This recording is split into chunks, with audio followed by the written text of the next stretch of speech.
Hey guys, Brandon here with Berserker Offroad. Today's a big day for my Gladiator. I am stepping up from 33s to 35s. Let's get started. For the last 5 years, my Jeeps have been on BFG KO2s. I like that tire for its longevity and surprising aggressiveness and durability off-road, considering it's an all-terrain. I won't reminisce on my trouble with Treadwright guard dogs and their MT Claw 2s. Let's just say I had a bad time. Twice. There are links in the video description to those reviews. My first Jeep had Goodyear Duratracs, and I have a review on those as well. Again, linked in the video description.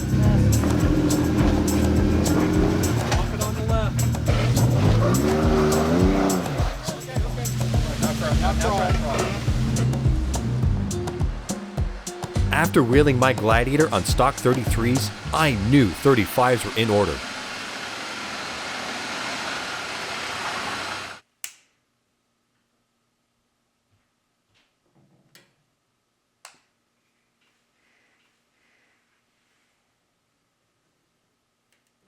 I need a tire I can trust on more challenging adventures.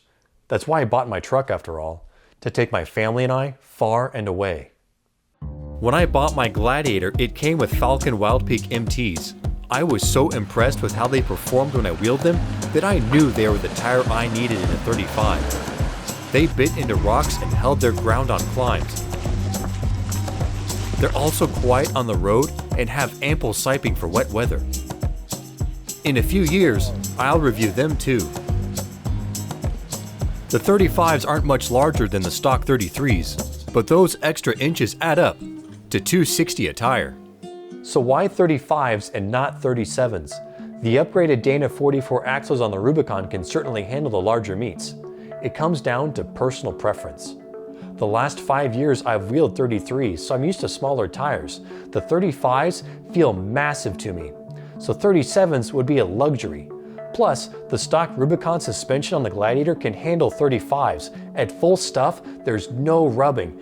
With 37s, extensive suspension changes are required to fit those at full stuff.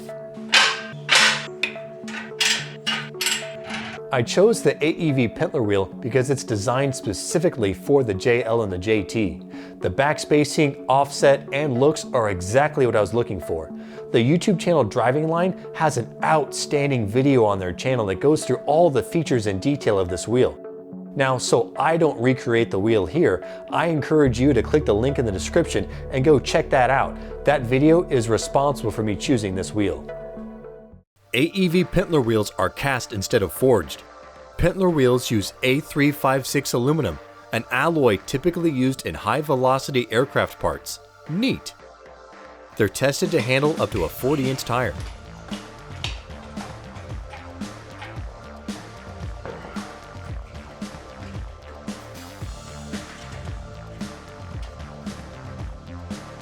The casting process requires more material than forged wheels to overcome porosity, give them strength, and ultimately avoid cracks. This additional material means the wheel barrel is thicker. The wheels have tight clearance around the brakes and require thin, quarter-ounce wheel weights. My tire shop overlooked this. The wheel weights they used did not clear the brakes. They had to rebalance the tires. AEV's website explicitly mentions this. Make sure your tire shop knows it. The AEV wheel offset kept the inside wheel edge on the same plane as the original tire. This reduces stress on steering components versus other wheels that set the tires further out. I label the mileage and which corner the old tires came from so the next guy can rotate them in properly. So what did I gain from going to a 35? Stock, there was 10 1/4 inches of clearance under the rear diff. The 35s bumped that an inch to 11 1/4 inches. Now if I'm finding that the 35 just doesn't cut it and I need 37-inch tires, I'll trade my Gladiator in for one with a better drivetrain that's more suited for that size of tire. That's either the EcoDiesel or the 392 if it becomes available, an engine that's more suited for that size of tire. Yes, re-gearing is an option, but your engine has to work at a higher RPM to go the same speed. And now I've already played that game and I hated it. My 13 Rubicon, I got in the habit of grossly overloading it. I had all my camping and this overlanding gear crap in it, but it was too much stuff. And my performance sucked. So I had it re-geared to 488s, and that was on 32-inch tires. And sure, it regained passing power on the highway and grunt on the trail to drag all that stuff around, and it was great. But on the highway, my mileage dropped to 11 miles per gallon. That meant I was stopping every 2 hours for a full tank of gas. And that doubled my fuel cost. That kind of performance is abysmal and I find unacceptable.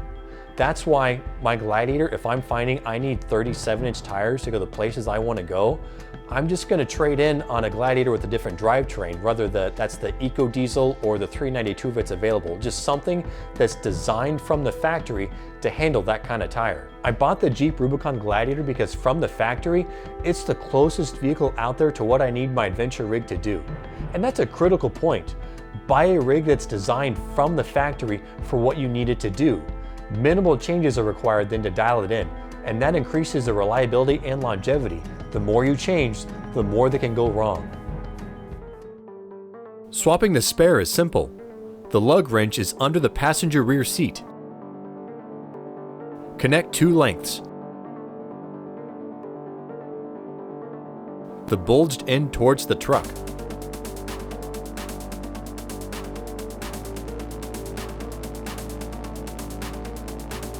Insert your rod into the rear hole.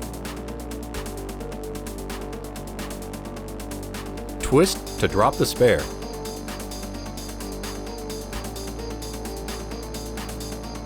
The tire rests against the frame, so your wheel won't get scratched. Feed the retaining clip through the center bore. It's a tight fit.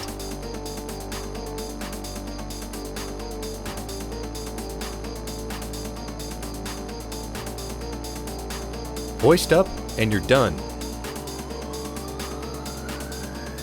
A spare 35 fits with, well, room to spare. Keep in mind, a wider tire hangs lower. No company makes a spare tire skid plate that I'm aware of. With my 35s on, I feel unstoppable. I already have a big year of trips planned. Consider subscribing to tag along on my adventures. Thanks for watching. See you on the trail.